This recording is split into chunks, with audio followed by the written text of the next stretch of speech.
తెలుగు రాష్ట్రాల్లో విద్యార్థుల పరీక్షలు షురూ అయ్యాయి. ఇప్పటికే తెలంగాణలో ఇంటర్ ఎగ్జామ్స్ ముగియగా ఇవాల్టి నుంచి 10 పరీక్షలు ప్రారంభం కాబోతున్నాయి. ఇందుకోసం అన్ని ఏర్పాట్లు చేసింది విద్యాశాఖ.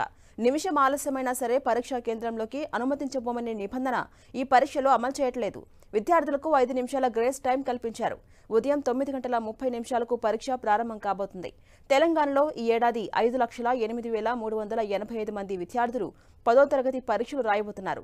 వీరిలో 2,57,952 మంది బాలురు, 2,50,433 మంది బాలికలున్నారు. పరీక్షల నిర్వహణకు మొత్తం 2,676 కేంద్రాలను సిద్ధం చేశారు. సైన్స్ మినహా అన్ని పరీక్ష సమయాలు ఉదయం 9:30 నుంచి 12:30 జరుగుతాయి. పరీక్షా కేంద్రాల్లో సీసీ కెమెరాలు ఏర్పాటు చేసిన నిర్వాహకులు 30,000 మందిని ఇన్విజిలేటర్గా నియమించారు. ఇక ఏపీలోనూ ఇవాల్టి నుంచే 10వ తరగతి పరీక్షలు ప్రారంభం కాబోతున్నాయి. ఈ నెల 30న పరీక్షలు ముగుస్తాయి. 10th ఎగ్జామ్స్ కు అన్ని ఏర్పాట్లు చేశారు పాఠశాల విద్యాశాఖ అధికారులు. మొత్తం 7,25,620 మంది విద్యార్థులు 10వ తరగతి పరీక్షలు రాయబోతున్నారు. ఇందుకోసం 3,473 పరీక్షా కేంద్రాలను ఏర్పాటు చేశారు.